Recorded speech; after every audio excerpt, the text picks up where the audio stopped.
My name is Sean Michael Small, and I love my country. This is Talking Point here on WESN, your content capital. Another day in paradise. Lost? Almost paradise? Are we still paradise? I think we have a unique perspective on the world. We have a unique existence, and it's a shame if it was lost to the usual suspects of how nations depreciate its own value in various social and economic ills and self-inflicted wounds. And that's why we have to do our best to protect what we have, but also to grow what we have. It's like the parable of the talents. Are we just going to bury what our master gives us in the sand, our creator, whoever we may believe that to be? Or do we take it and grow it, multiply it, get some compound interest on that sucker? You know? Do the best with what we have. Are we doing the best? I think that may be a question we all should be asking ourselves, both as individuals and as a wider society. We don't need perfection, folks. We just, need to strive to do a little bit better. But why do I start off that way? Well, let's kick off this morning's Daily Review.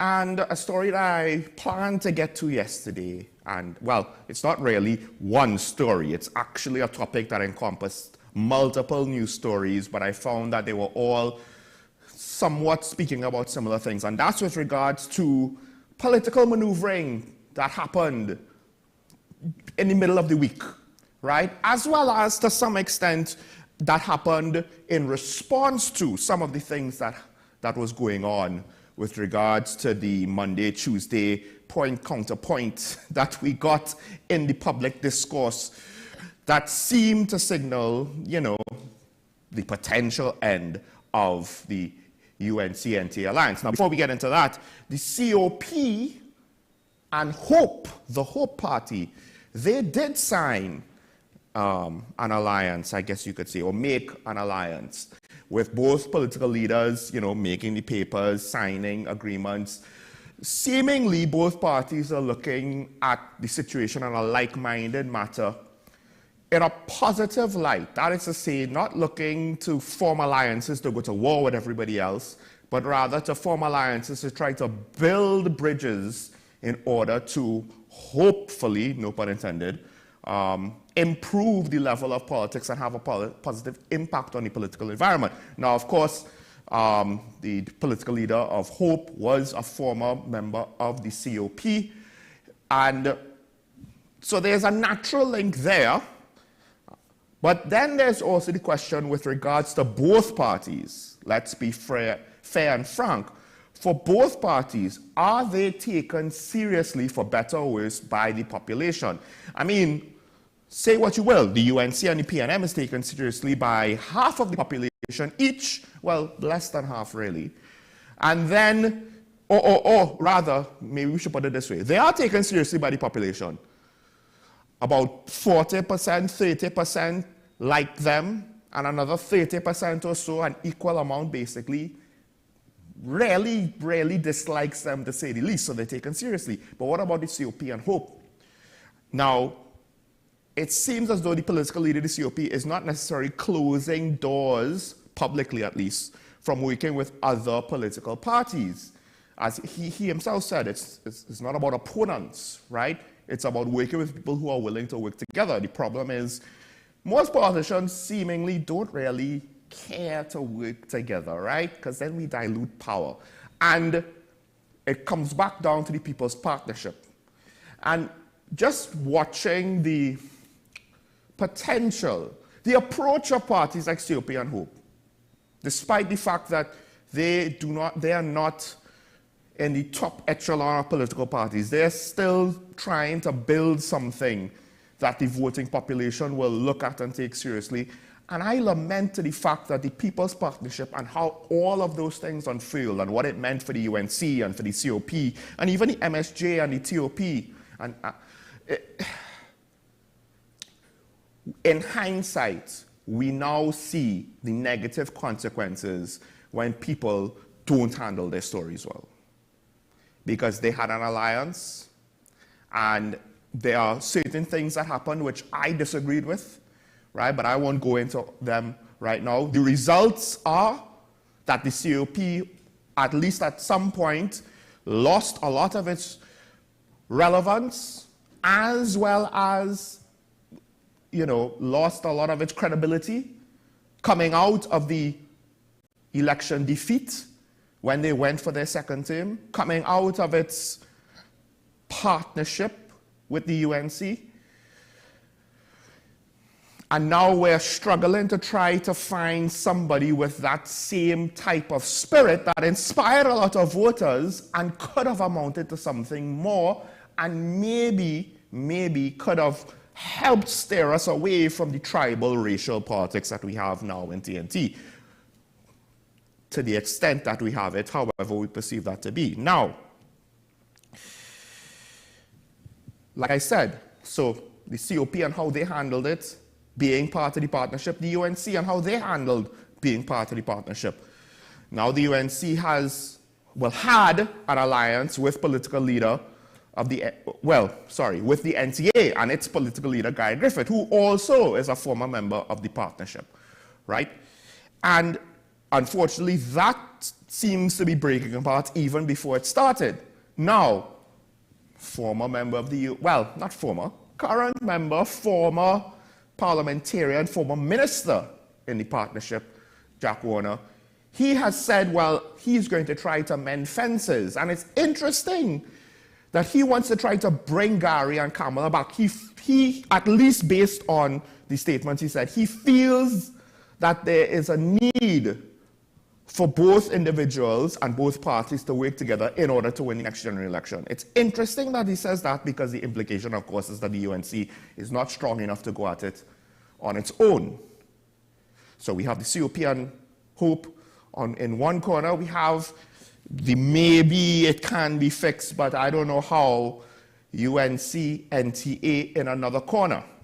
Mr. Warner's, when he had his first public speaking appearance for the local government election, I was quite impressed with how intelligent he maneuvered and his positions and stated what he had to say. But to some extent now it's not just me speaking about arbitrary things that used to happen, that did happen, and speaking in generalities. Now we've reached a point where reality might be slapping everybody in the face, right? We don't necessarily know exactly what happened.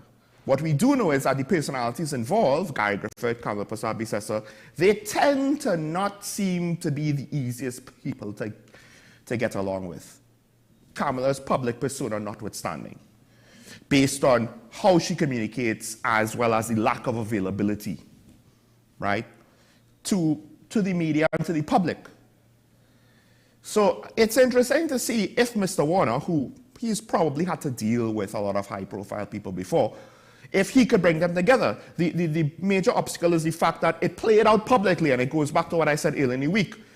I think the big mistake is not necessarily having a fallout, but allowing it to be played out publicly. And now the question is, who really made the error of publicly, poking the bear first? Was it the NTA when they said, we'll contest our 41 seats? Was it the UNC when the opposition leader spoke on Monday night, or even before when they said they're contesting all the seats? We don't know where the slight started or the perception of the slight started. But just to wrap this up, one Mr. Barry Padarath, he is pointing to dissidents in the UNC. Dissidents in the UNC. And I find that that's interesting because, again, one of the things that Mr. Warner's actions imply is that the UNC is not strong enough to make it on its own. That's why we need Gary. Usually in politics, the rest of the people don't matter. What matters is the political leader. You kind of vote for the emblem, the color, and the political leader. That's the main things, right? Everybody else is semi-interchangeable to some degree or another. But it seems as though there might be dissidents in the party. We don't know how true it is in the current modern environment of social media and the internet. You know, it's hard to know the authenticity of things. So much so that actually, this is where I'll wrap it up. The Prime Minister actually, he made a comment, don't let them fool you. That is their very nature, right? We are focusing on the PNM, and the PNM is held to a higher standard, and I think he's basically saying they could have their public spats all they want. But as we saw, Gary had a public quarrel with Kamala long before, and then for local government elections, you know, nobody mentioned that. Nobody brought those things up. No, we were all one family, happy, happy, joy, joy, kumbaya, until recently. And then all of a sudden, things that happened in the partnership back in between 2020 and 2015, you know, were reiterated once again. All of a sudden, they're issue again. So by that very measure, they could kiss and make up too sweet. And then what are we now, the public, supposed to think of that relationship? Because it just honestly seems to be one completely of convenience. But we'll see. All right, let's move on. Running out of time here. Something interesting is going on. The president of the International Defense Pistol Association of Trinidad and Tobago, Jethro John, he has permission to challenge the failure of the Commissioner of Police to provide information with regards to firearm users license, firearm user employee certificates to rifle associations. So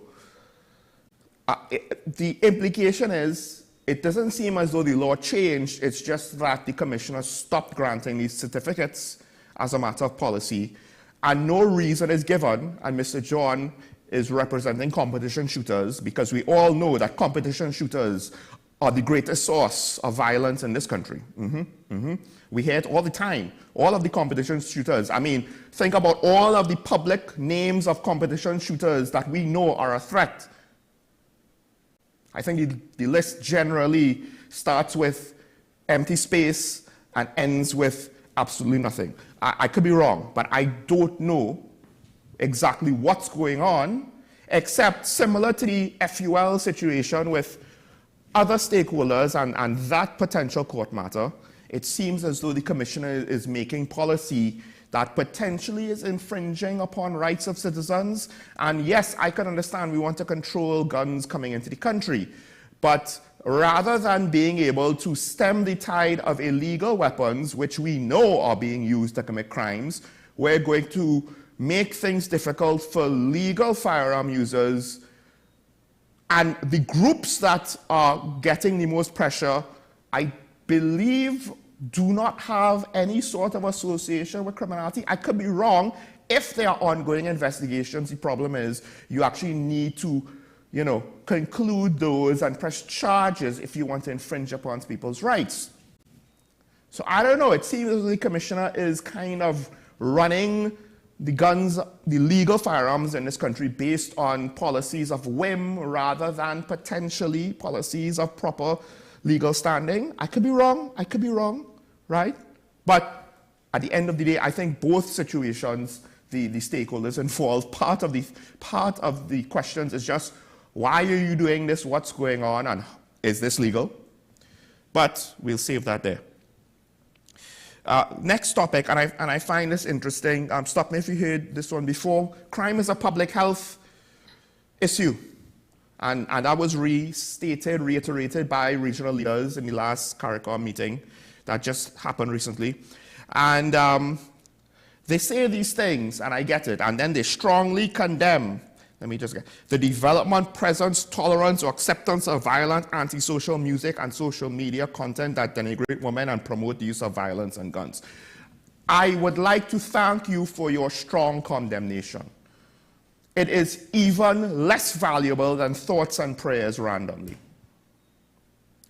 Because for the average citizen to give out their thoughts and prayers and well wishes during a tragedy, that's fine. What is the average citizen going to do during a natural disaster, during a mass casualty event, during some sort of tragedy? That's fine. You are politicians.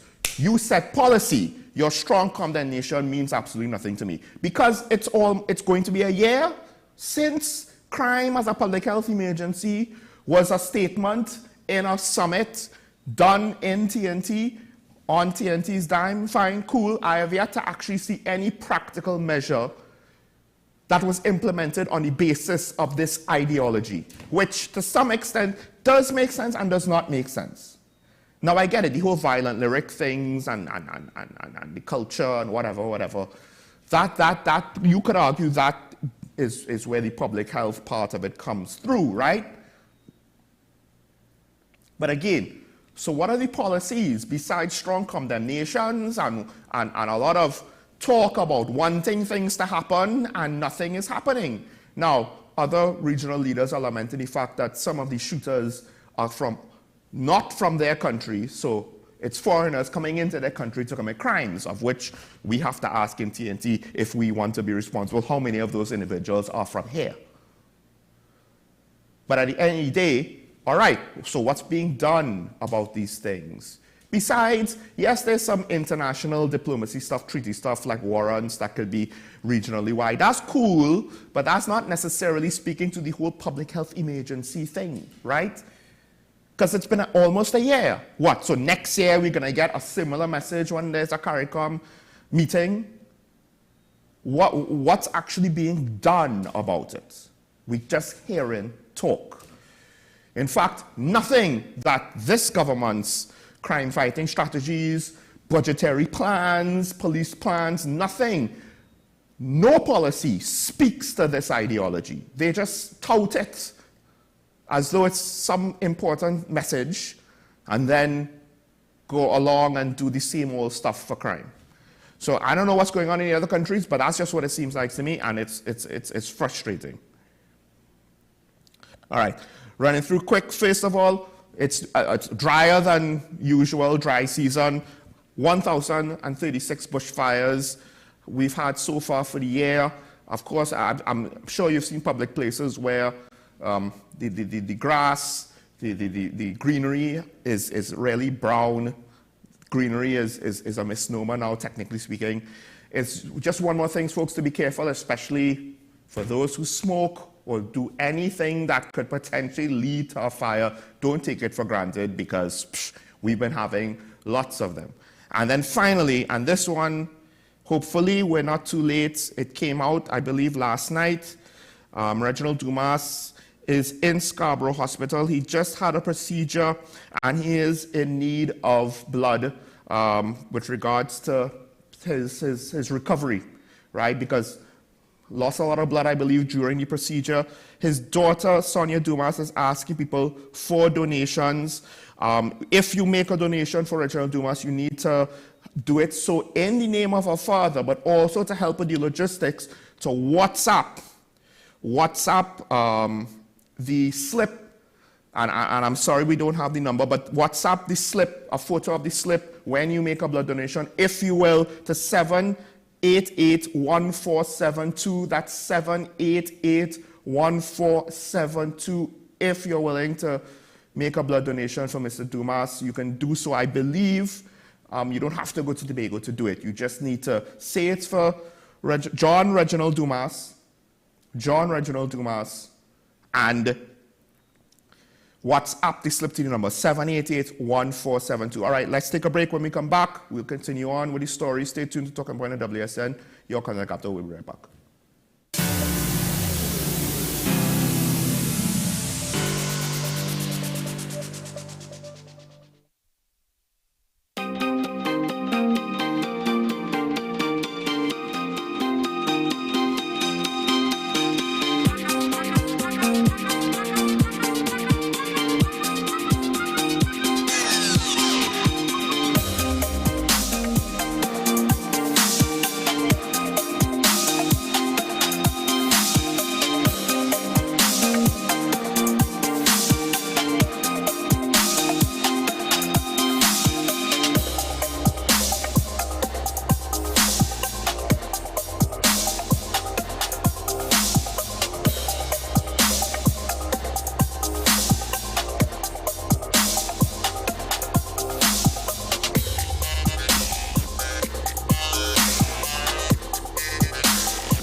FanZone, your reliable, authentic supplier, has just gotten better. You can now visit our website www.fanzonett.com for your authentic wear and collectibles. The only place where you can use both your Visa debit and credit cards.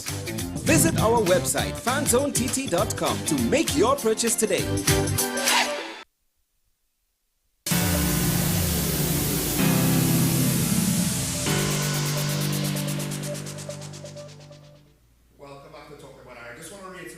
The last topic that I mentioned, John Reginald Dumas is in need of blood. If you're willing to donate, you can do so in his name, John Reginald Dumas, and then his daughter, Sonia Dumas, is asking for you to WhatsApp the slips given to you of the blood donation to 788-1472. Now, the whole debate about fast food and unhealthy food and sugary drinks has taken a turn. And in directions that I don't necessarily like, although I'm not entirely sure how authentic it is. Now, local economist Dr. Indira Sajiwan, she has made a response video to another citizen's, I guess you could say his statements, right, in the public sphere, on the internet, I believe it was. So first, let's get what she had to say, and then we'll get into some of the wider issues of this that stem from this. It's time to cue this.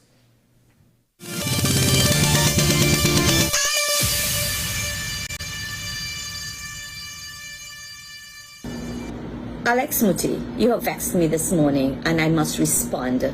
Maybe you can be forgiven on the basis of youth and experience and privilege, but it stops there, and one cannot leave what you have said unanswered. Firstly, on the issue of infrastructure.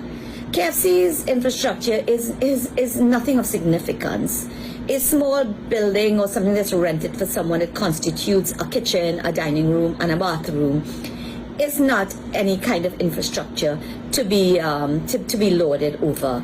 If you were building roads or bridges or factories and producing value, then yes, you could make that boost. Secondly, on the issue of sanitation, you have ridiculed the doubles vendor and the roti shops, saying that their level of sanitation leaves a lot to be desired. Well, let me tell you, so too does your KFC outlets. Maybe you should visit them more often, because your bathrooms are generally in a very nasty state. They rarely have toilet paper. Your dining rooms makes one want to sanitize oneself and really generally not sit down and dine in it. Your staff are mostly disleveled and they look very overworked, because apparently you have cut down significantly on the number of persons that you employ. Let's talk about the issue of foreign exchange now. KFC, by any measures, a net user of foreign exchange. You do not earn any foreign exchange, but you use a lot of it. Most of what you use to produce is imported, maybe with the exception of chicken.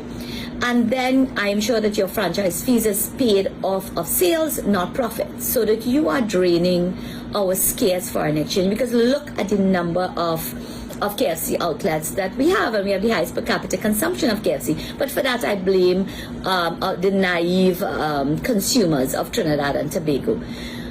The doubles and the roti vendor, I will hazard an educated guess, their value added in terms of local value added is about 85%, because except for the flour and the chana and maybe very minor inputs, they use a lot of local content. The condiments, for example, mango chutney, tamarind chutney, pepper sauces, all of these things, they use local input to producing cucumbers also, so that they are adding value, much more value than your KFC model is doing. Let us talk about the issue of human capital development.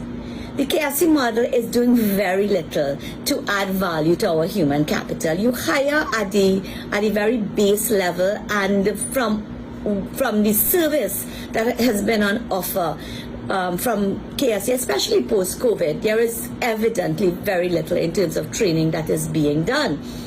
On the other hand, the employees of the doubles and the roti vendors, they learn a skill. In fact, they learn a skill that has allowed many of them to leave employment and become entrepreneurs themselves and start their own doubles and roti enterprises. So it has, in fact, and it continues to spawn entrepreneurship, spawn business development and employment creation. Not so the KFC model. So Mr. Muti, Mr. Alex Muti, actually, let me be very specific. The next time you decide to open your mouth, maybe take a moment and think through what you want to say and make sure that what you want to say can add value and not diminish things that are by any stretch of the imagination not deserving of being diminished. Think next time before you speak. And that response, one could argue it was quite, well, pointed. It was a bit argumentative, somewhat attacking. Now, the thing about it is, though, I am left to wonder, because trying to look back to see what caused Indira Sajjan to respond in the manner that she did, I tried to find the original post that she was responding to, and what ended up happening was I couldn't find that. I did find a profile that does not necessarily look 100% legit. Maybe it is, or maybe he now created it just to speak about these matters, but there are other things on the profile that I found, things that make it seem as though either, if it is really Alex Mutte's profile, he has a very strong opinion on certain matters of politics that also involve race, or somebody is potentially being a bad faith actor posing as him. Now, there was a response in the name, or rather in the account, so in the account in his name, so I don't know if it's actually him, but the response basically implies that everything that was said in that video went over the head of the poster, right? Speaking about how, well, an Indian man was vexed that KFC made a profit. No, that's actually not what the minister said. That has nothing to do, KFC making a profit from the citizens of the country has nothing to do with what he said. And in fact, one of his follow-up statements is that he's not there to put KFC out of business. He's just concerned about the health of citizens as somebody who probably sees more statistically relevant data with regards to NCDs than anybody else outside of the Ministry of Health. And more importantly, the foreign exchange points, well, Karen, Keaton, and I brought it up over the course of the week. It's not just coming from one economist. So, and it seems that that completely went over his head. It's not about KFC making money. It's a net drain, much more so than doubles, which essentially is a much more efficient use. Yeah, it's not going to get the same profits as the KFC franchise in TNT.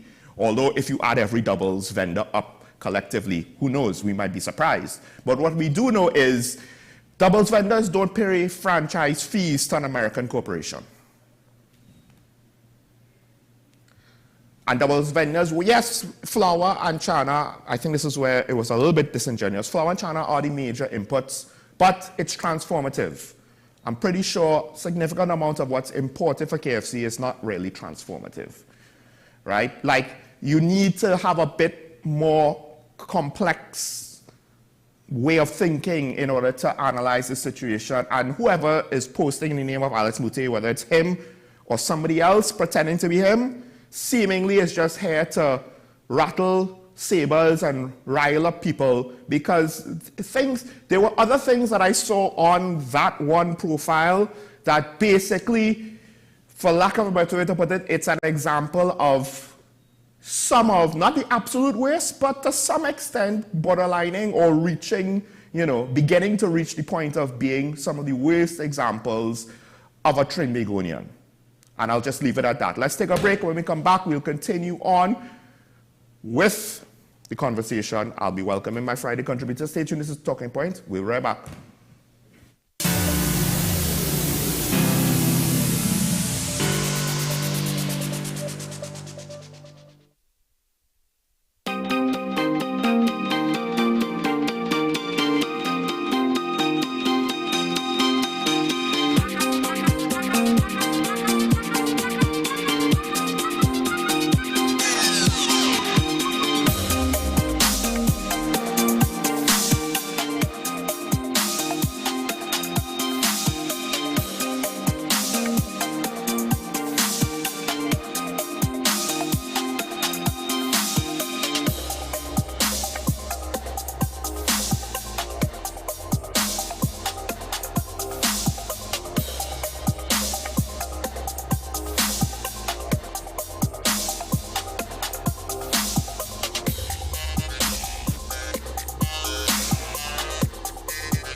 The newest book is here, Closer to the Church, the debut novel by author and former mayor Louis Lee Singh.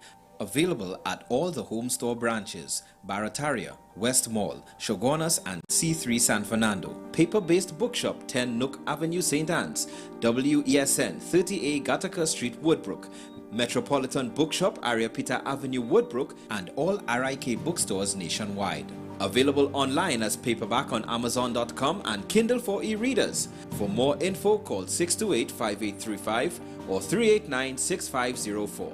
Also available from author Louis Lee Singh, I Used to Live in Heaven, Letters to My Granddaughters, and Local Government in Trinidad, Conspiracy Against the People. Take some time for yourself or spend some time with the family at Sandy Point Village Hotel. Enjoy our various studio and suite apartments, self-contained with their own kitchenettes and Wi-Fi. We also have our famous 100-foot swimming pool and our beachfront restaurant, The Steak and Lobster Grill. And our location in Crown Point puts us near the center of activity from the nylon pool to the local nightlife. Call us and make your reservations at 639-8533, 389-2378 or email us at sandypointvillagehotel@gmail.com.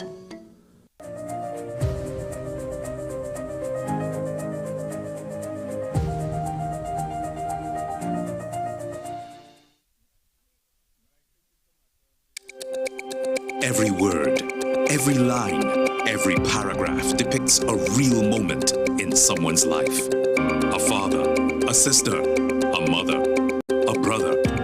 We at Newsday are dedicated to you, the people, and through independent, unwavering journalism, strive to always bring your stories to life. Because your stories are more than just words. Newsday, independent and credible. Knowing how to tell authentic is as easy as 1, 2, 3. Find it, match it, search it. Step 1. Find the style number on the tag. Step 2. Match the style number inside the jersey with the number on the tag. Step 3. Search it. A quick Google search of the style number will verify the jersey is authentic when the search results match the jersey being searched. Don't be fooled by counterfeit jerseys. Before you buy, remember to find it, match it, search it. Fan Zone, 2 locations nationwide. Center City Mall, Shogunas and Movietown, Port of Spain. Nationwide delivery available. The issue, the continued rise in the price of flour and its impact on the cost of living in Trinidad and Tobago. How should we go about it? I want to ask you what has been revealed to you about the state of vulnerability in the country because of this exercise and because of what we're going through. Is the government losing the war on the vaccine front? The discussion should revolve around the common good for the greatest number of people in Trinidad and Tobago. How do we inculcate a sense of respect and regard for people who may not be of your own political ilk or persuasion? The communities are now being used by political opportunists. So when the tables are turned, it's the same way. Okay, this has been 10 questions. I'm Andy Johnson, and we'll see you next time.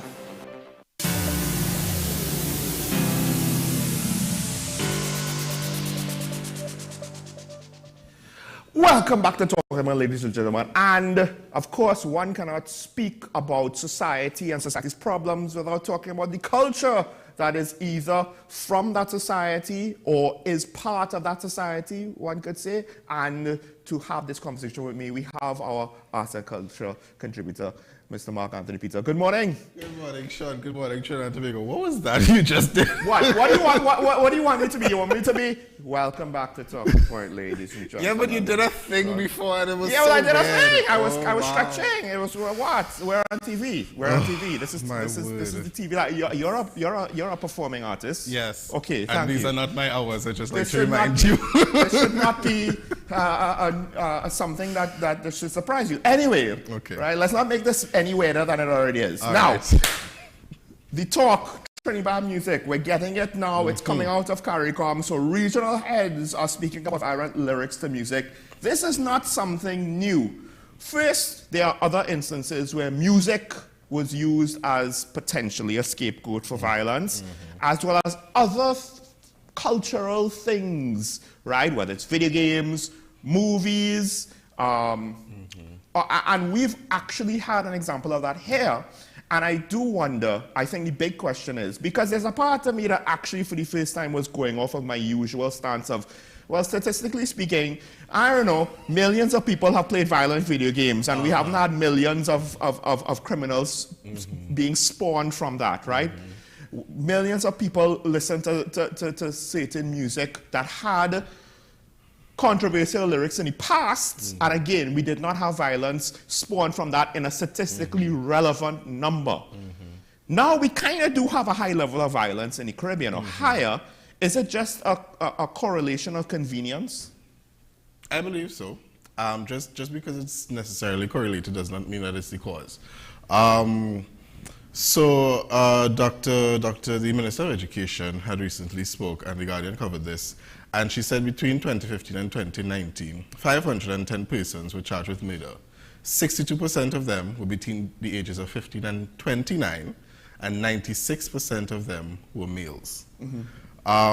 With regards to that and with regards to the violence that we're seeing, there's obviously a much deeper discussion that has to happen in terms of why this is happening, right? Last time I was here, we spoke about the violence in schools.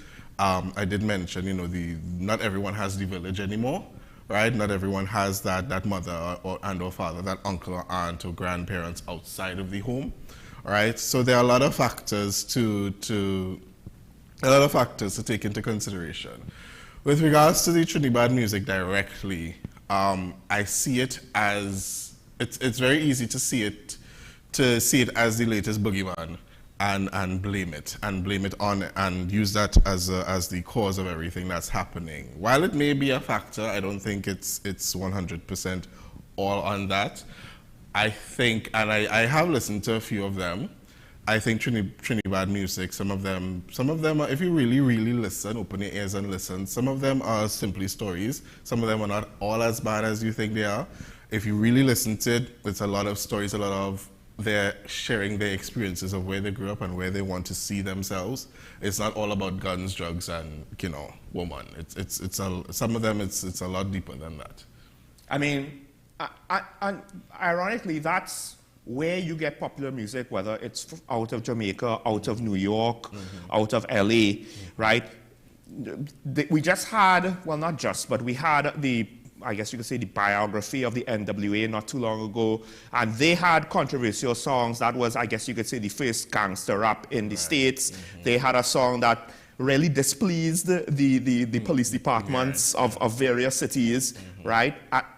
And they came from that type of society, and one could argue they were speaking out and giving commentary about, hey, this is the underbelly, this is the forgotten, right? And to some extent, it seems as though we don't necessarily pay attention to that part and the implications of what that's saying. We just kind of pay attention to the parts that we don't like and say, ooh, and you're turning our sons and daughters into you. But in the case of TNT, at least, I can't necessarily speak for American culture. I do bring up the question of, well, Trinidad is coming from some of the communities where the criminals are coming from. I don't know if it's the case where, and just all of a sudden, they hear this music and they're indoctrinated and they turn into Oompa Loompas and zombie children of the corn and they just start to commit crime. No, I think, well, first of all, let me start by saying again, not that what we consume definitely has some influence on us, right? There is that level of influence. However, I think it's the voice. Last time we were talking about Calypso being the voice of the people. This is just the voice of those people. It just so happens that these are the communities that it may be coming from. Does that mean it's a limit? Does that mean in the future it may be limited to those communities? I don't think so. Who knows? The music itself it tells a story. Now we need to get to know Trinidad music and know what it is, right? Is it defined based on its lyrical content? Well, not all of their lyrical content are the same. Is it defined based on the music itself, the instruments or the sounds or the voices being used? Is it defined by how long it is? Because most of the Trinidad music, I realize, most of them are under like 3 minutes. Right. They're very short songs. Some of them go over, right? So there are a lot of, we need to, before we, this might sound a little bit strange for some, but before we condemn it, we kind of need to understand it a little bit more. At the very least, to know how to define it, because a lot of times when things hits the news and politicians start to speak about things, they're talking about things that the creators themselves don't really define it. They just have a term to kind of generally speak about things. And there's the risk of things, other things being falling under that category, which even when it might have very little in common. Exactly. Because now, you do concede the point that it might have some influence. Yeah. And one of the things that I think this week, when it came up, because the Prime Minister spoke about it, or we got reports rather, when the Prime Minister came back, he had this media briefing, he spoke about it, the President of Guyana spoke about it, and part of me was starting to wonder, well, yes, when we don't have the village, when parents might have to work so many hours that they barely have contact time with their children, right? Because one of the things is, some schools, they have active participating parents, and other schools, they don't. The Minister of Education basically was like, we need more of this. It's like, yes, but just saying that we need more of this is not going to magically make it happen, because it's not happening right now, right? And for some schools. So we have that. We basically have children that are potentially left to their own devices too much. And ironically, in the modern era, they have devices that they're left to. Have we answered the question as to why though? Why the situation is the way it is? Well, part of it is, this might seem controversial, and maybe I don't want to say completely what it is, but the long and short is, when we went from a single income household to two income households, I think it just caused the economic balance of things to change. The goalposts moved, and now, especially if you have a single parent, now all of a sudden you have to work twice as hard just to try to keep up, right? For better or worse, that's just the reality. And as well as also, you know, before, back in the 1800s, you didn't have TV, you didn't have cable, you didn't have a light bill, you might not even have a water bill, obviously you didn't have an internet bill, you didn't need to spend $6,000 on a phone every however many years, right? So life and the conveniences cost, and we feel that we need all these things. Some people figure out we don't need all these things, but then, you know, that's just not how human beings are. So there's a lot of demands with regards to parents, I think, right? And the economic situation is making it harder. But then with regards to the village and all of that, I don't necessarily know. I just know that it's not quite as prevalent as it was before. And the lack of positive influences, and one could argue, you know, the education system is strained, so teachers are not quite to the level of positive influences to students as they may have been before. That could be a perception thing. One could argue maybe it was always not that good. But when you don't have positive influences, and then you also have communities that are also being depressed or repressed or going through their own hardships. As well as the fact that law enforcement ain't actually, you know, able to contain the situation. So I'm influenced by something that's not always positive. I don't have actual positive influences, and I know I can get away with murder, literally. And maybe the last part is the most important thing. I know I can get away with murder. So when I hear violence in a song, it's not so much that it's being carried away. I just don't have a reality check of, this is not a good idea. Because there's nothing practically in front of me from stopping me from just going after whatever stupid way more fancy that I have. Well, it seems, well, based on what you said, it seems like you're talking about the power of choice. Power of making choice, power of your conscience. I'll be like I said before we started, I'll be the first to say, when I was younger, the gangster rap, I used to listen to it. I was around it a lot. I still kind of listen to dancehall. I used to play the games. I used to play like Call of Duty, Grand Theft Auto, all of those things. Yeah, Grand Theft Auto is famous because I believe you play as a criminal. You are literally a criminal. For those who don't understand, I remember G4 at the time when GTA 3 came out. It was such a good game, but they severely limited their commentary because of the content of the game and wanting to be responsible. Yes, I do remember that. So you literally had to steal cars to win points. Yeah. Steal cars, rob banks, but I'm not a criminal. Yeah. I am not violent. I don't engage in the things that they're talking about. But as I grew up, I made the choice to be, you know, to make good decisions. So maybe instead of preventing the thing, because I always feel like I always feel like we tackle things by let's take this thing away, let's ignore it, as opposed to facing the reality that this could be in front of us. What are we going to do if it is in front of us, right? I remember speaking to someone some years ago. So for those who don't know, I am Christian, and a lot of our prayers, I'm Catholic, a lot of our prayers are like, do not let me and prevent me from falling and such and such and such, as opposed to allow me, I will walk in love, I will walk in grace, I will function in the way of, it's always protect me from take away from me, right? As opposed to give me the strength to walk through, right? So I think that's a reflection on how we deal with these things as well. It's always, okay, so this is bad, this seems bad, let's take it away. What would have happened if we took away the steel band?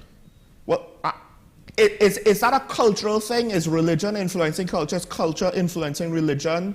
Is it that we have a blind spot as human beings, or maybe just Trinbagonians, or maybe this is around the world, to be honest, that we can't deal with give me the strength to overcome this? I think many people. I think it's a world problem. I think it's a world problem. I think it's a cultural world problem.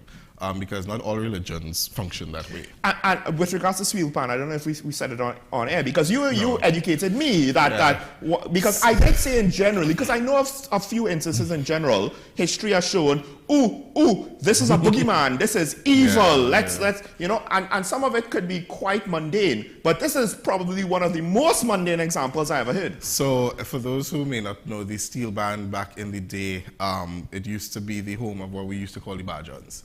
Right? All of the people did not want their sons engaged. Notice I said sons when it first started. People did not want their sons engaged in steel bands. Steel bands used to get into a lot of fights with each other. They used to, they had those rivalry and there was violence around the steel band. But look at how the steel band has changed today.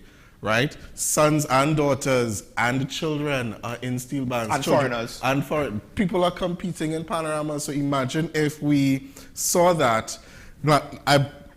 It's difficult to conceive it with the mindset that we have now, because some of us I definitely was not alive back, right?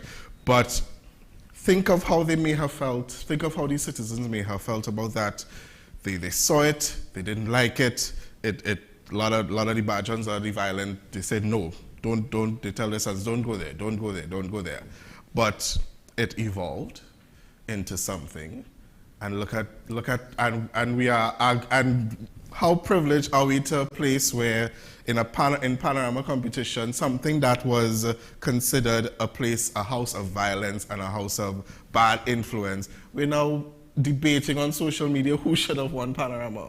What a privilege that is. So you may not like it, and it's okay to not like certain things. It's okay to have an opinion about certain things. As long as we empower each other to make good choices, as long as we empower and encourage each other to, in the face of adversity, in the face of possibly bad influences, make proper conscious choices, but also see it for what it is. It seems, based on just, I've only listened to a few, but based on the few that I've listened to, it seems like it's the authentic stories of a community. Now, to be fair, some of these artists, they are associated with gangs, but then many rap artists who are associated with gangs. And by association could mean a lot of things. It could mean I'm a full-out member, I've done hard time, or it could just mean, yeah, I know people. And they let me, wear their colors or associate with them, right? Yeah. So we don't know for sure. But one of the implications of what you just said, look at steel pan. We potentially profit some of the least compared to other countries in the world on what is essentially a creation of our own culture and society. Yeah. Now Trinidad music comes along, and it's gone so far to the point where, as far as I was told by one of my friends that a Jamaican artist did a song, and whereas now the rivalry between dancehall and Trinidad exists, he was like, no. This song was a Trinidad song. He's a Jamaican artist basically saying, I'm doing a Trinidad song. Now, dancehall has not become this revolutionary world music genre, but it has reached, to some extent, it has touched upon foreign markets more so than a lot of other local Caribbean music, at least so far, right? I mean, to some extent, they know the big players in dancehall in the States, right? Whether it's in clubs, whether it's in urban communities, etc., etc. And Trinidad has made a bigger impact than one could argue soca has internationally, potentially. Possibly. And at the end of the day, perhaps, because at the end of the day, what is soca? Jump and wave, flag, wine, carnival. Not really relevant to the rest of the world, especially outside of the carnival period. But what you said, Trinidad is stories about people's actual experiences. And to some extent, we see these things always, you know, they touch a nerve on people for both good and bad. And at the end of the day, it makes for a successful art form. That's why Calypso started. To some extent, that's what dancehall has been at times. That's what rap music has been at times. You know, there have been some very much introspective songs on our genre of music, rap music, which is seemed like a thuggish genre. So essentially what you're saying, and I think, and I share this, with every genre of music, it can go to the extremes of either ends. It can be the most positively influential thing. It can also be the most negatively influential thing. They could talk about the most violent and suggestive lyrics. It can be the most encouraging and inspirational lyrics with using their own, using the way they speak, their own, I don't want to say tongue, but using their own way of speaking, right?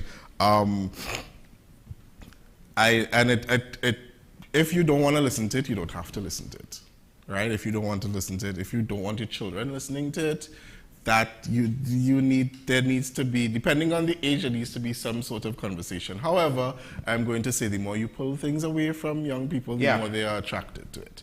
Right? We've seen that happen all of the time, right? Because, I'll say why. When you are young, you are searching for an identity. And when you are attracted to certain things, you identify with those things. It's because of how desperate your search for an identity is. So when you take certain things away, or there's some level of prevention, or without some sort of conversation, right? Then sometimes it feels as if you are taking someone's identity away, so that is why they will grasp at it even more and even more. And like I said, children being left to their own devices, and it's no longer saying they literally have devices, they could find it. They could find it in ways that that was not possible before. Yes, I could not let you have a CD, and if you somehow figure out a way to buy it secretly, I could confiscate it. But now all the music's on the internet.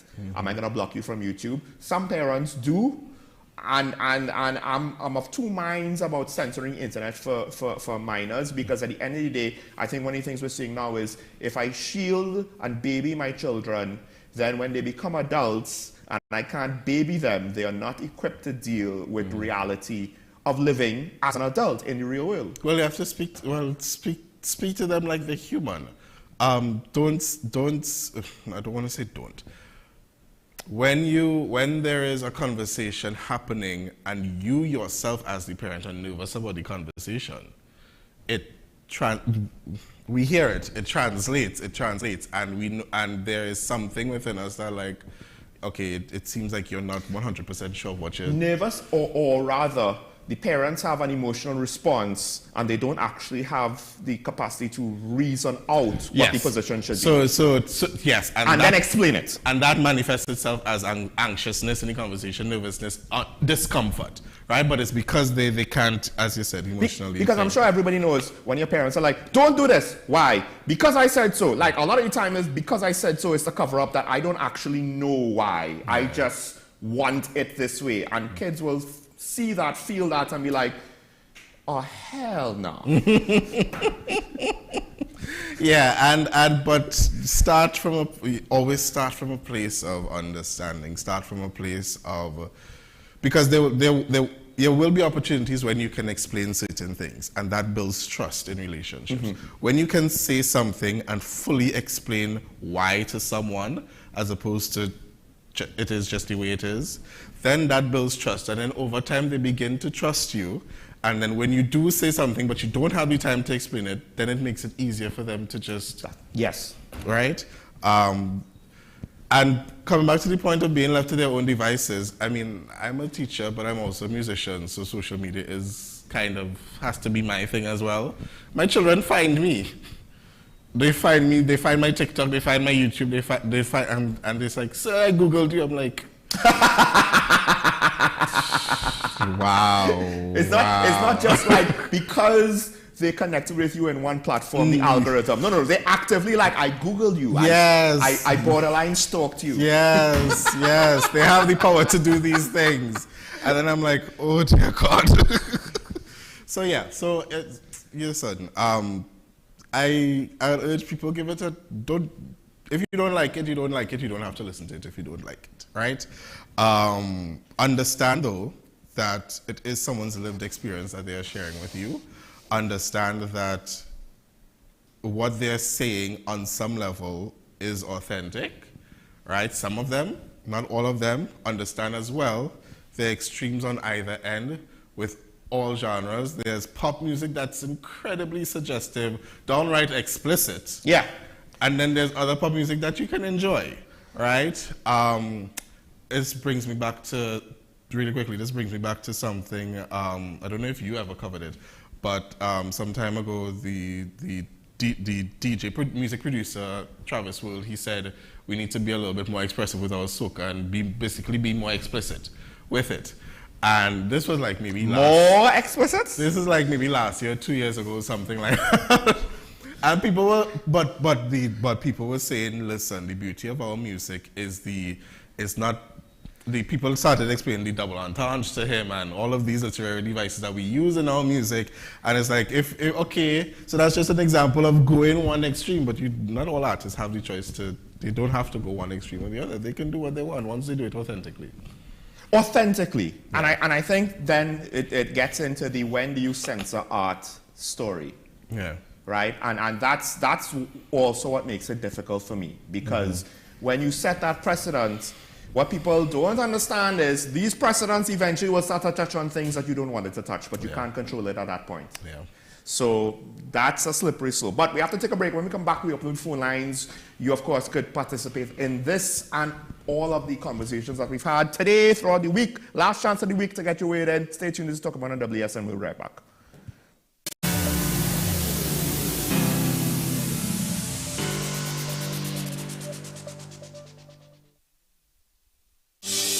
Join me, Dr. Nalini Kokram, on What's Up Doc, where we discuss all your burning questions concerning health. Trinidad and Tobago is among one of the highest risk group of patients that develop this form of genetic breast cancer. What I'd like to take home from a short interview like this, screening. You must screen. Because it's silent. It's silent. Yeah. And because it's silent, you don't know it's there. What's Up Doc, every Tuesday and Thursday on WESN, Content Capital. The home of Caribbean content is growing, and we welcome you to be a part of the #1 platform for young personalities who are driven to make a positive impact in society. As we continue to reach every corner of Trinidad and Tobago through our daily broadcasts, our social media pages, or through our 75+ digital billboards across the nation, contact us to learn about our competitive rates via marketing at wesncc.com or call us at 628-5835. WESN Content Capital, television with a difference. Take some time for yourself or spend some time with the family at Sandy Point Village Hotel. Enjoy our various studio and suite apartments, self-contained with their own kitchenettes and Wi-Fi. We also have our famous 100-foot swimming pool and our beachfront restaurant, the Steak and Lobster Grill. And our location in Crown Point puts us near the center of activity, from the nylon pool to the local nightlife. Call us and make your reservations at 639-8533, 389-2378, or email us at sandypointvillagehotel@gmail.com.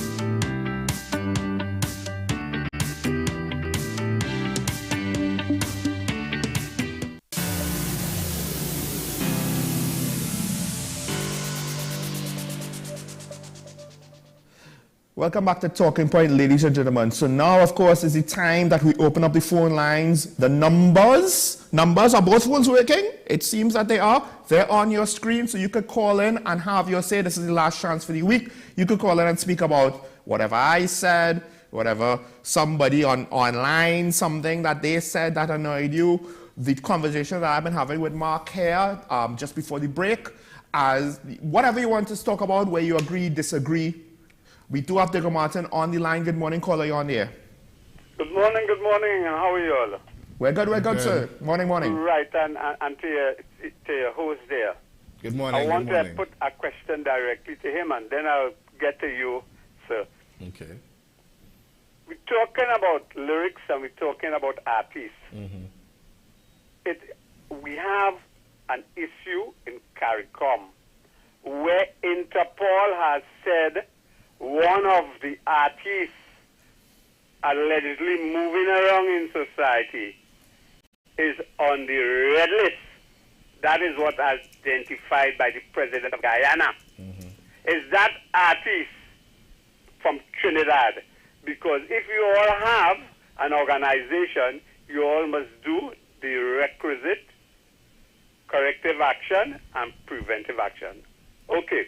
Let me get back to my issue. My issue is procurement and the Integrity Commission and how they acted. We have an issue now that the chairman of the Integrity Commission is being questioned about his appointment. One of the issues that I'm seeing they're taking up is the fire service ladders. See, they want to investigate. And I am saying that is a waste of resources in the Integrity Commission with respect for competency in investigated matters. That must be and should have been a procurement issue. And this is why when we mashed up, the government mashed up the real procurement legislation that was passed in 2015 by all members of the House and watered it down, we ended up with the fire service procuring wooden ladders that wouldn't function. And that to me is laughable, and that is telling me how, as a country, we are collapsing. The other issue is the appointment of that chairman. I'm seeing in Tobago, the opposition member in Tobago, going to send an issue to the Integrity Commission to investigate. Is he telling me that because he might be my partner of my party, he will investigate? So you see how it is critical to put a chairman who is not tainted or doesn't have baggage, who is not perceived to be biased. I'm going to say no more. But the first question, and I'm putting to your co-host, have they investigated the artist to find out? That is the artist who was banned in several CARICOM countries. If he is what Interpol has on his red list, I'm going to have no more. Thank you, caller. We'll get to that after this next caller from Tobago. Good morning, caller. You're on the air. Morning. You're on the air. Good morning, Sean. Morning.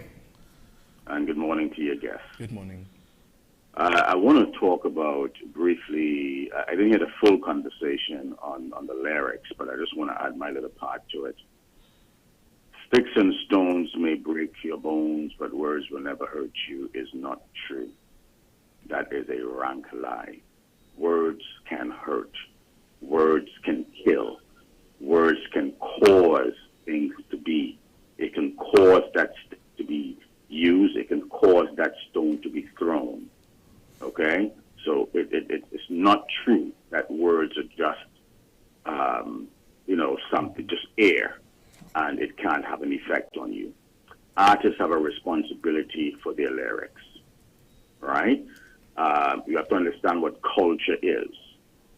Your culture, a people's culture, is what nourishes them, nurtures them, maintains them, and when they go off course, their culture is what brings them back or repairs them. The culture is the truth of the people in all areas of people activity.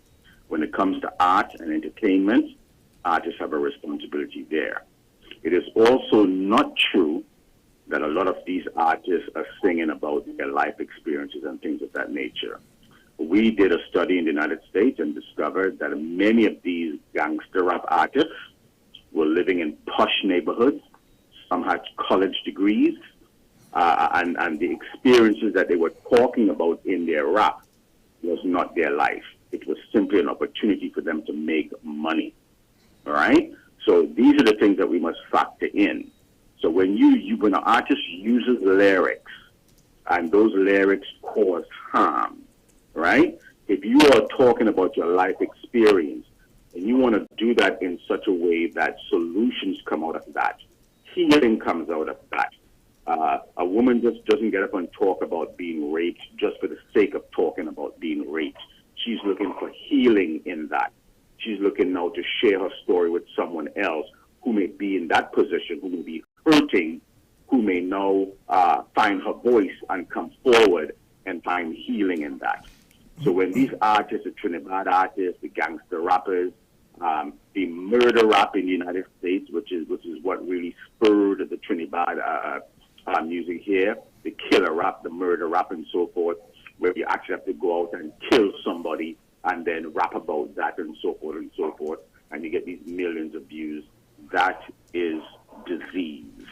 That is mental illness. It's not something to be put up on a pedestal and cheered and give these people some sort of excuse that, yes, you could rap about that, that's your experience and things of that nature. We have to be more responsible than that. That's my comment this morning, gentlemen. Thank you, caller. We'll respond to that, but we have San Fernando waiting on the line. Good morning, caller. Are you on the air?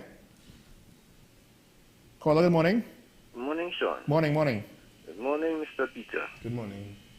I listened to both of you discourse this morning about the music, and I am totally surprised of your naivety, especially Mr. Peter. And let me say this. You talk about steel band. I grew up around steel band. My father, at an early age. And I remember in the steel band, they put in cutlass and pieces of iron to war with other steel band when you're going on the road. I remember that. And I am just under 60 years old. I remember that.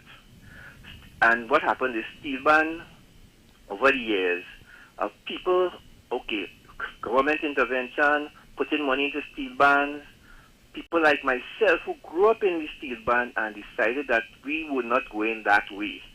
So there was good reason for people not to want the boy children to be in steel band. A lot of people got maimed and injured in that time. And before my time, let me go to the music now. You talk about the Trinidad music and the Jamaican, where the Jamaican dancehall is going. And let me say this. What you see now, for instance, there has always been a balance in the music.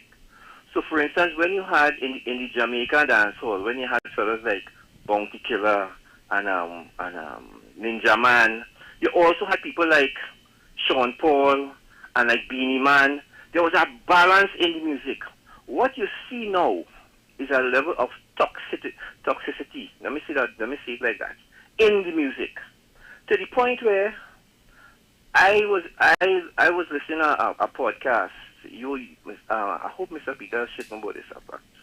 A program called The Fix, where there was an interview with Bounty Killer, and Bounty Killer talked about where the music is going now, and he talked about the Trinidad as well as and there's a level of acidity in the music which has not been for a long time, because there was always balance in the music.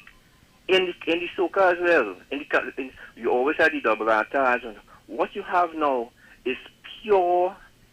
The lyrics. Let me say, these youths are they're expressing how they feel, but that is how they feel, because only about sex and violence. That's all it is. Sex and violence. And I'm amazed. You said, Mr. Peter, you listen to a few. I have listened to quite a lot of it, because I have children between the ages of 17 and 31. I have 4 kids.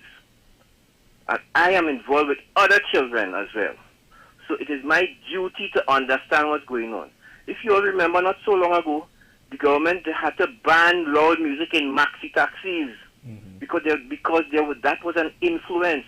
Just like the gentleman from CivilNet who talked about lyrics and words can hurt. These youths, there is something going on, and I have to admit, Sean, that a lot of it has to do with parenting.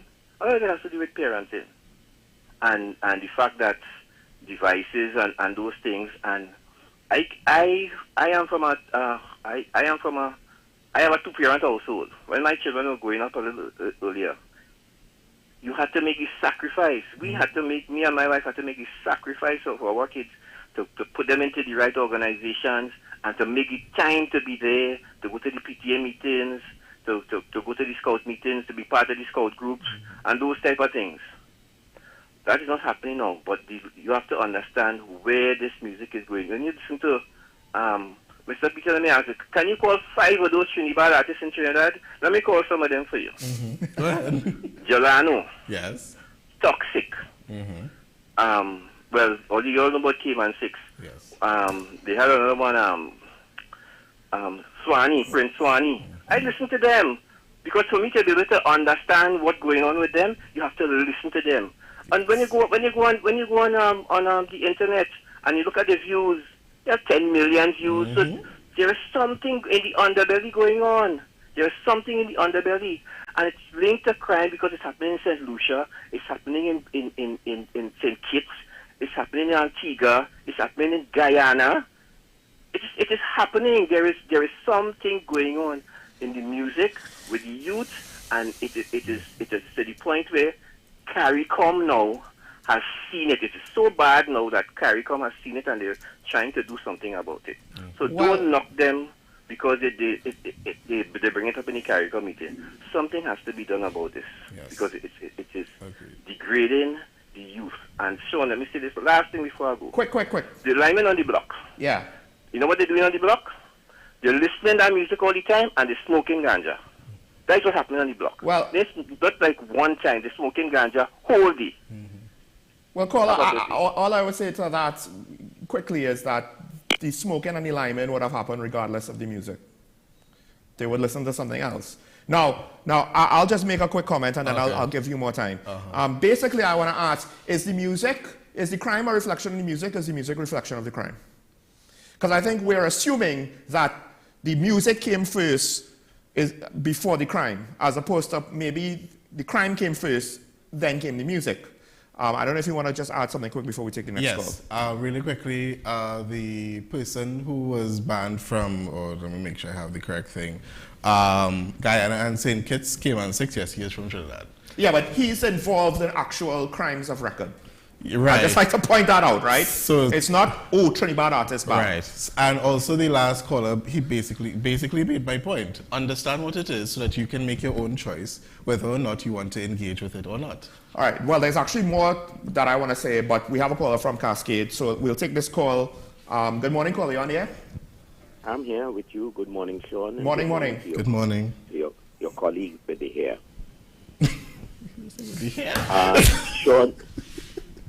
Sean, yes. I really want to say to you this morning, and to say to the panel really, that this thing about this is another cycle in our life and in our music. When Sparrow came on, Sparrow was singing, Sparrow selling guns nowadays. That does really pay. Then he was singing about 10 to 1 is murder. He was relating as it were a story when he was involved in a fight on Charlotte Street. And he pulled out his wedger and he shot at the people. I'm saying to you, Sparrow also sang about sex. He relates a story steering wheel. She put stick in the steering wheel and she blowing the horn. She father come out. Big stick in the hand and he bawling, James, Sarah, Sparrow, Shane, you're spoiling the daughter name. I'm saying to you, it comes in cycles. Yes. When Bob Marley was first introduced to the world, people wondered what Bob was singing, you know. Yep. When he talked about I shot the sheriff, understand it is an expression of the time and of the pressures and the pains and these, you know, I heard a earlier caller speak about our rap music and the gangs and the people who sing in gangster rap really coming from rich neighborhoods. That is after they make the money. That's the reality. But many of the people who start off singing and it's an expression of what they are feeling and seeing and what they know. You cannot sing the kind of music that is coming out on Trinidad. If you listen to it and you see everybody believe it's a new thing, it has been there for some time. And we've got to understand what is confronting us as a country. This is why 30 years ago, I became a disciple of compulsory national service. And I remember saying to the then Prime Minister, the people who are causing us stress in this society will not volunteer for any of those many programs you have, because there's nothing ready in it for them. They don't know the discipline associated with getting up at a set hour and going to bed at a set hour. Many times when, Sean, you are up and getting ready to go to sleep, they're now getting up.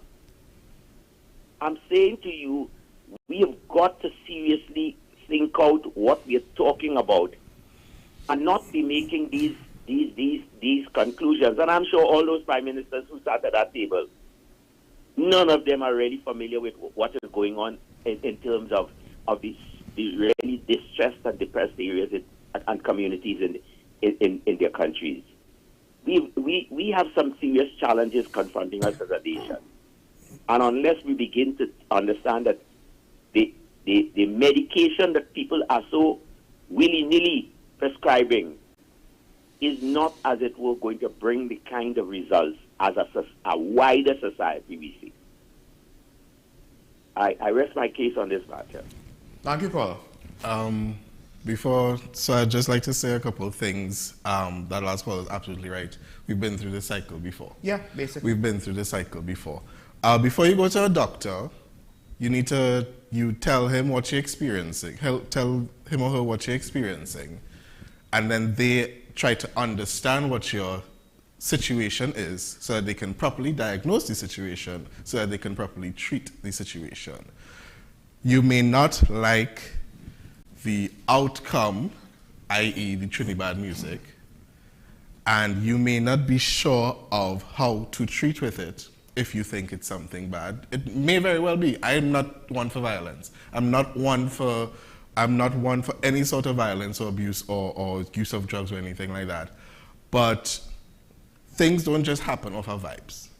There is a reason behind it, as I think it was the very last caller who said there's an underbelly.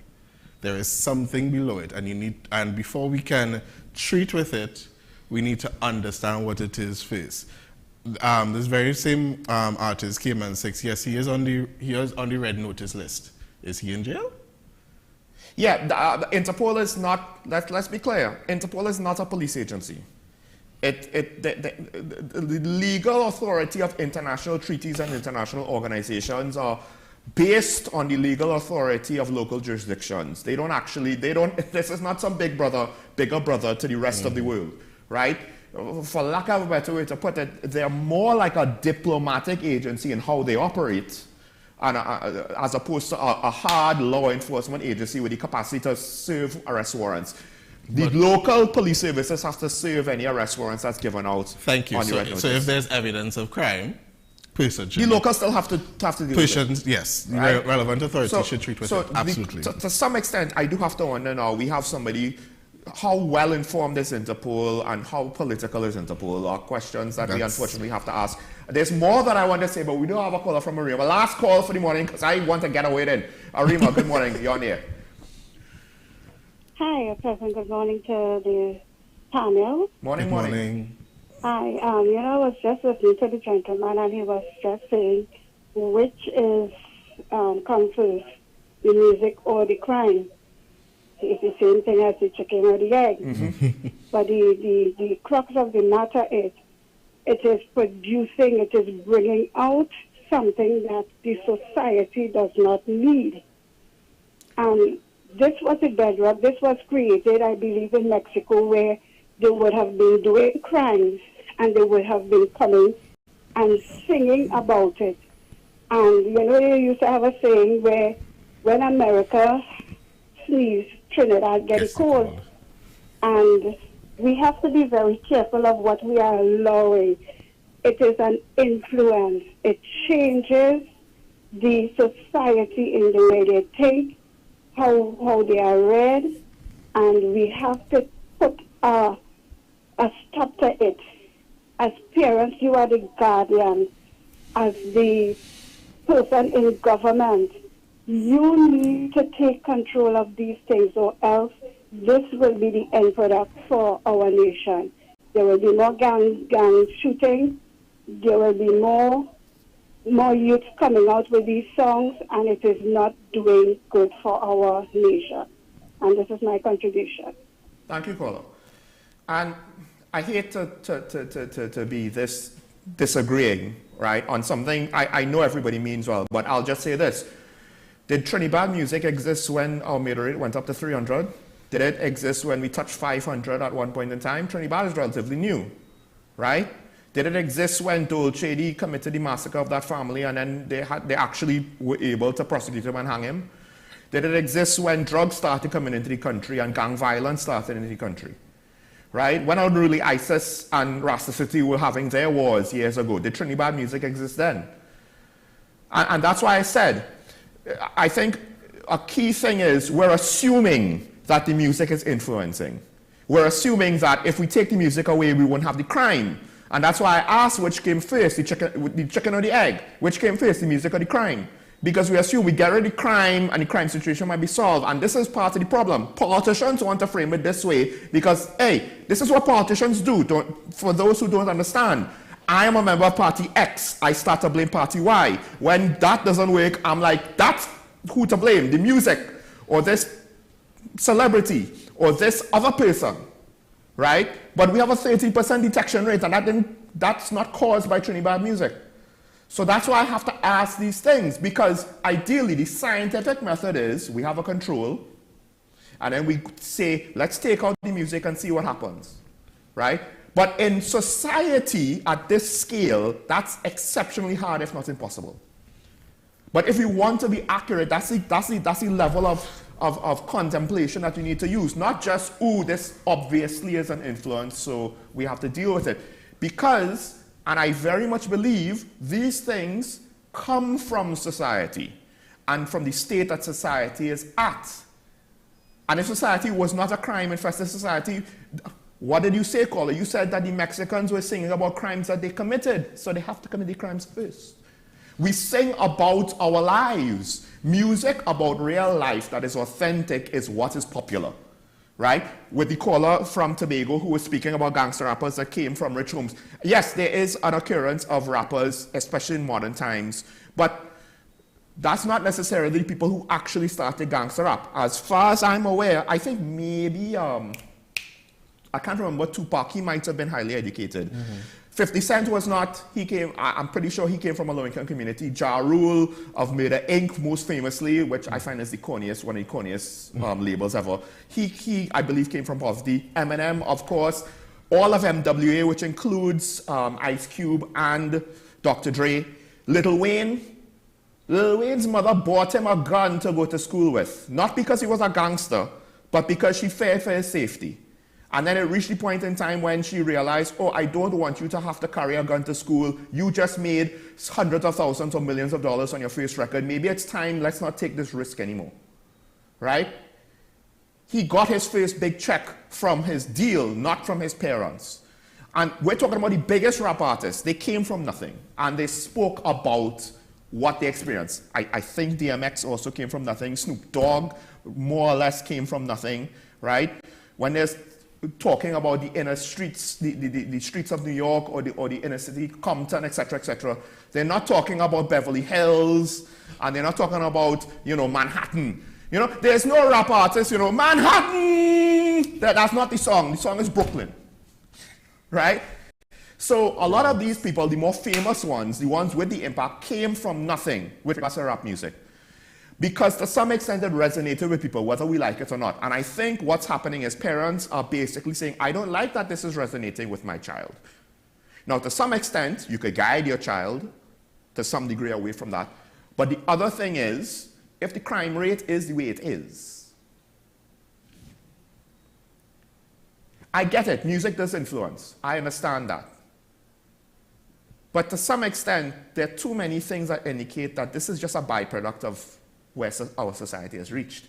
And that's a hard lesson that we don't want to actually have to face. Potentially, we don't want to have that discussion. Sorry, what was that?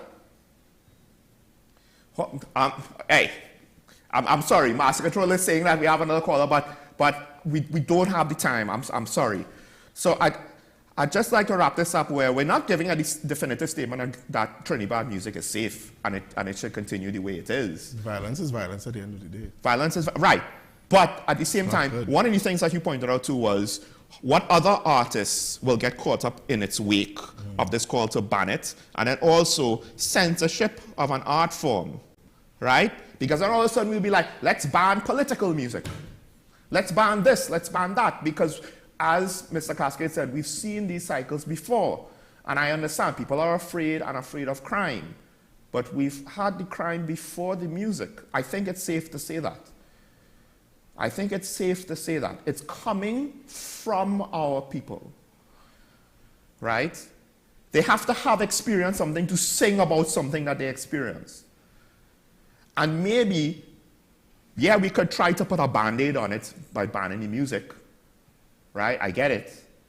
And yes, obviously there are some things I don't want young children to hear, period. But that's a whole different story. Right? I'm pretty sure all 10 million views of a Trinidad song is not 4-year-olds. So it's a hard look because the solutions that you're offering, one, it goes down a slippery slope, and two, it might not actually solve the root cause of the problem, which I think one caller referenced yesterday. The root cause of the problem is the deficiencies in society and the deficiencies of our law enforcement system. And that's things that we need to solve, not just pass the buck to the Trinidad artists and say, no more. Because, yeah, we could do that. And I'm fairly certain the problem is not going to be solved, the actual issue that we have. Right? It's more complex than that. But I mean, this is a more complex topic. What I have said probably barely scratches the surface, but we don't have time to go any further. I understand your fears and concerns. I appreciate it. And there is some room to say, yes, 4, 5, 6, 7, 8, 9-year-olds should not be hearing this at all. But at some point to say that they should just be banned, I don't know, honestly, if that's the most responsible thing to do. Because then we'll pat ourselves on the back, say problem solved, and then the actual root cause foundation continues to persist. And what will we be left with? Mark, thank you for stirring the hornet's nest with your words. You got a lot of new fans, Mark. Clearly. But look, it's a difference of opinion, and everyone is free to have them. We have ours for our reasons, and hopefully at least we could continue conversation if people want to continue conversation. Yes, we can. All right, folks, thanks to all of our callers for calling in. I do appreciate everything that you said because I understand it comes from a real place, from an authentic place. The irony is fully intended. And I get it, right? And to some extent, I appreciate your willingness to actively participate because that's what we need to make today a good day, as my co-host always says. Despite all of the disagreements and pessimism, we still believe in TNT. And we will be seeing you next week. Bye-bye.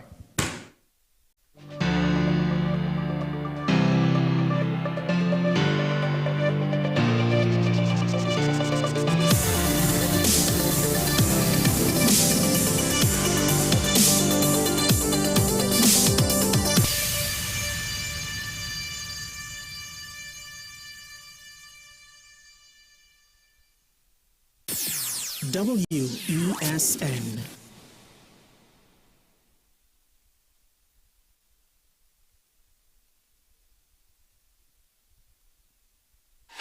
FanZone, your reliable, authentic supplier, has just gotten better. You can now visit our website www.fanzonetv.com